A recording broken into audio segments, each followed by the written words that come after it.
There must be another way. There are so many horror franchises that came out over the last decades. Some are good and some are bad, but for some reason, Silent Hill is one of the franchises that remains on your mind even after many years of its disappearance. The logic behind this is the deep story of each game and the complicated personalities of each character with their profound history. However, when we talk about characters in Silent Hill, we don't mean the protagonists alone. Sometimes it's basically the antagonists that stand out the most and force us to be interested in their background and past. In certain cases, they are evil. In other scenarios, they are geniuses. And sometimes, they are just tragic and disturbing. Each one of them has bizarre features that make them special and different from the others, and that's why they're not all equally popular. Long story short, guys, this idea inspired me to make a quick video today to talk about 5 specific Silent Hill antagonists that I personally consider the most memorable for completely different reasons. This is all based on my own experience and opinion, and I understand that some of you might disagree with some choices. With that being said, let's start.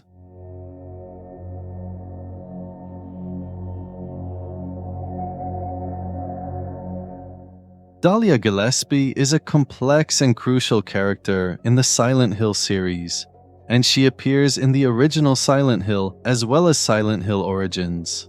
Dahlia is a devout member of a cult called the Order, and if you're familiar with this cult, you probably know that every member is insane by default. However, Dahlia takes insanity to another level with her fanaticism, which leads to many brutal actions. Her craziness even affected the people around her, including her daughter, Alessa. She was extremely abusive towards her daughter, but sadly, abuse is the least of what she's done to her. Dahlia believes that her daughter is destined to be a vessel for a powerful deity the cult seeks to birth, and the only way for the ritual to be completed is to sacrifice Alessa. Eventually, her psychotic mind led her to literally burn her own daughter because she was convinced that summoning the deity was more important than anything else. I just want you to lend me a teeny bit of your power. That's all. No, I don't want to do it. Even though Dahlia in the game is not a physical threat to you, she remains one of the most cruel, deranged, and bizarre characters in Silent Hill, and even in gaming in general. She's not the most memorable character for most gamers, but her personality and actions definitely paved the way for the other world to exist as we know it, and also for similar bizarre characters in the franchise to appear, which includes one of my next choices on this list. Mommy! Why didn't I see this before? There's no reason to wait. Herein lies the mother's womb, containing the power to create life. I could have done it all myself.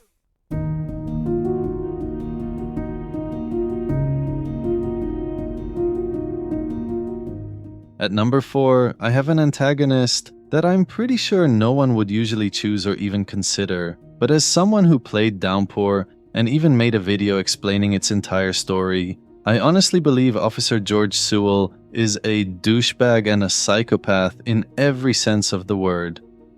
And once we understand his personality, we realize how evil he is. The game starts with the protagonist, Murphy, being an inmate in a prison where George works. Murphy is in this prison willingly because he wants to be close to a man called Patrick. Murphy hates Patrick to the core and wants revenge from him because he killed his innocent young boy, Charlie.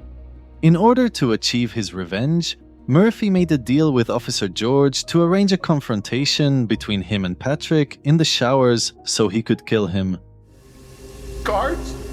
Officer Sewell, hello? You don't recognize me, do you? What? No, Guards! Guards! Anybody? We used to be neighbors.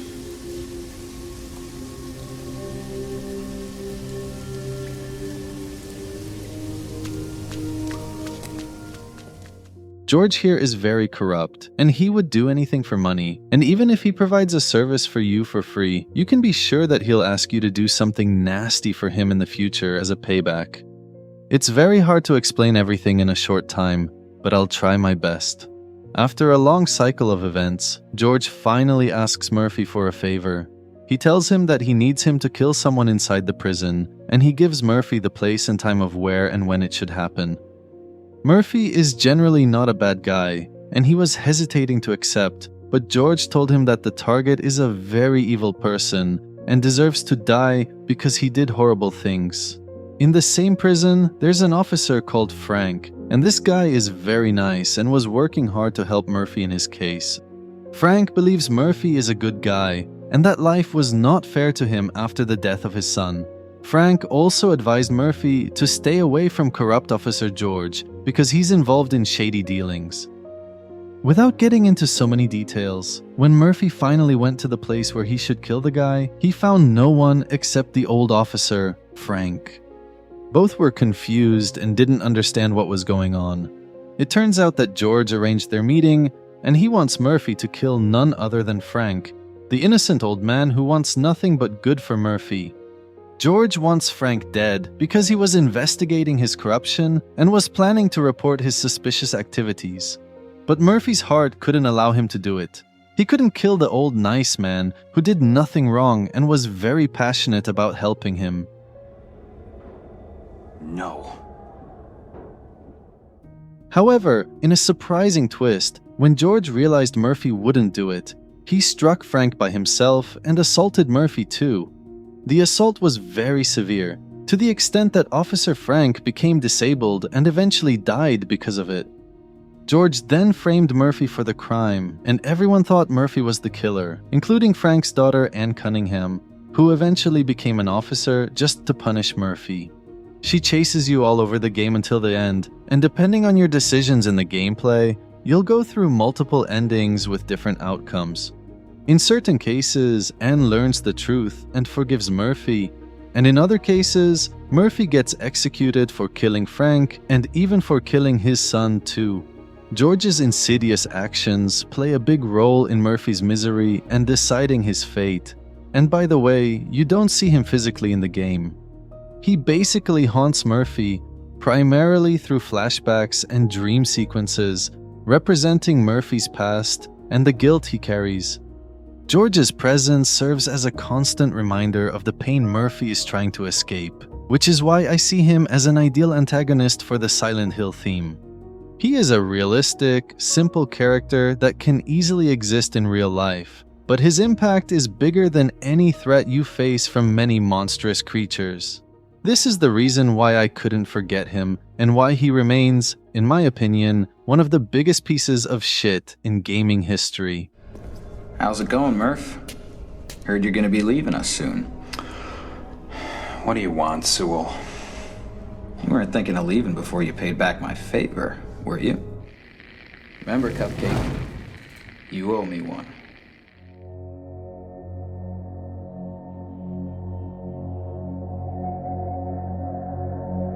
Everything I said about Dahlia applies entirely to Claudia, but the only difference is that Claudia Wolf is much more charismatic, and her charm is actually one of her disturbing features. Claudia Wolf is a member of the same cult, and she also considers herself a sister of Alessa, the girl I talked about earlier. Claudia has the same ambitions as Dahlia, and she wants to summon the deity no matter what it takes, because she sees the world as corrupt and needs purification. However, unlike Dahlia, Claudia is a woman who makes it hard for you to understand her true morals at first. She's very intelligent, outspoken, and knows how to manipulate people with her words. And this is why she managed to spread her ideology and expand the cult's members. She also has a special appearance as she doesn't have any eyebrows, and this was intentional by the designers of the game. Beside that, she's always barefoot, because this is a tradition in the cult, which really shows how devout she is and how much she cares about every detail when it comes to their rules.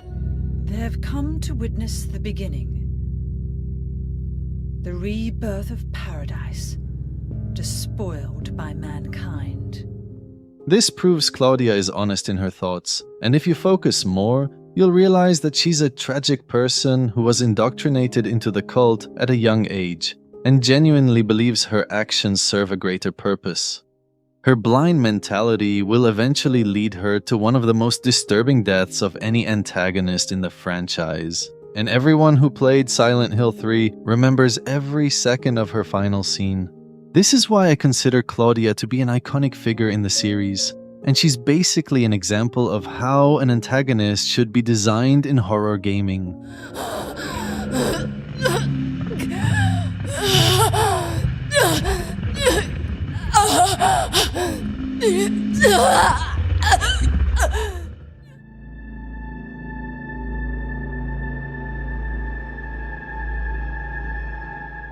The reason I put Margaret Holloway at number 2 before Dahlia and Claudia is because Margaret is literally what an evil, sneaky person looks like, without making it obvious. She seems nice, speaks gently, and generally looks like a normal woman you can see walking in the street. However, behind these nice and peaceful looks, there's a sinister woman that only some people know about. Her main appearance occurs in Silent Hill Homecoming, and she is primarily a judge who lives and works in the town of Shepherd's Glen, which is the setting of the game. When the protagonist Alex came back to the town, Margaret was the first person to meet him, and she made him feel like everything in the place was normal, even though the town was basically a wasteland. As the story progresses, a disturbing truth is revealed. Margaret Holloway is deeply involved in the devilish cult rituals plaguing the town, and she's responsible for the disappearance of many residents of the city, whom she abducted to brainwash them into joining the cult. And if you believe Dahlia is more crazy, then please remember that Margaret sacrificed her own young daughter, Nora, just to please the cult. She also committed many other horrible crimes, including torture and the mass murder of people who refused to join her cause. Oh. Well, I hope you get a chance to catch up with Elle. I'm sure she'd love to see you. She's still here? Of course. You know how it is. No one ever leaves this place. Yeah, I guess. However, her death in the end is not peaceful at all. After torturing Alex in many ways, she tried to kill him using an electric drill, but during an intense battle, Alex overpowered Margaret and managed to direct the drill into her head. This scene was so insanely tough to the extent that the game was literally banned in Germany and Australia for it, and Konami had to create a modified version for those countries. So there's no way I would miss Margaret on a list like this, because my point here is to rank the most memorable antagonists, and she honestly fits like a charm. Where is she? Is she okay? I don't know. I'll find her though, I promise. She said she took this from you, so I guess you should have it back. This isn't mine. It belonged to Nora. Nora? Turn on the gas!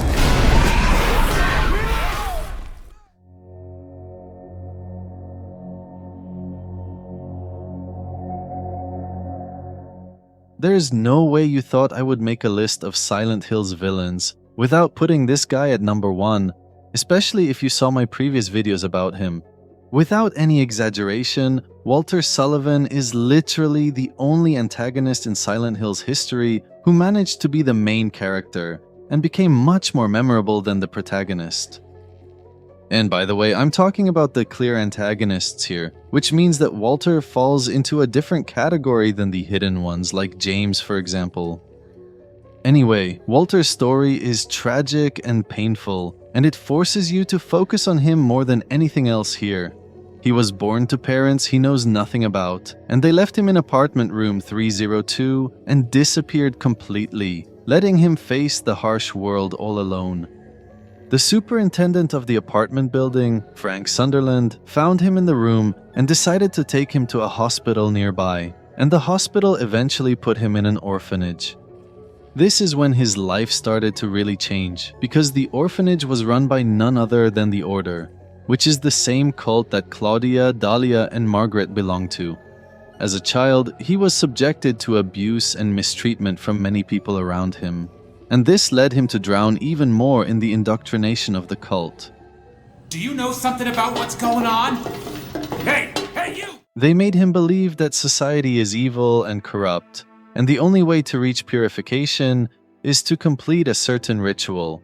However, his biggest obsession was reuniting with his mother, whom he never met or even saw. He was willing to do anything just to be with her, and this led him to believe that the only way was to fulfill the 21 sacraments, which means that he must murder 21 people to complete the ritual. This ritual involves killing specific individuals in a certain order, each with a symbolic meaning.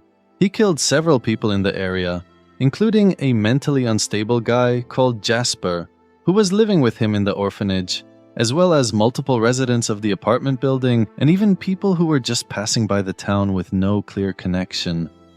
The innocent child, who only wanted to see his mother, became a ruthless killer with a thirst for blood and the belief that this ritual would help him reach happiness. But, as I said in previous videos, all of this is in his head, and he's basically following a fake hope that his mind created out of despair just to give him a purpose in life. Walter can never see his mother, and the ritual cannot help him in any shape or form. What also makes Walter the most special antagonist in Silent Hill's history is that he's actually the one who suffers from trauma, guilt, and mental pain, not the protagonist. The story revolves around his tragedy, anguish, and pursuit of redemption in a world only exists in his mind. And to confirm this even more, the game offers multiple endings where the protagonist Henry has a chance to reach happiness and safety at the end. But sadly, there are no happy outcomes for Walter in any of the endings.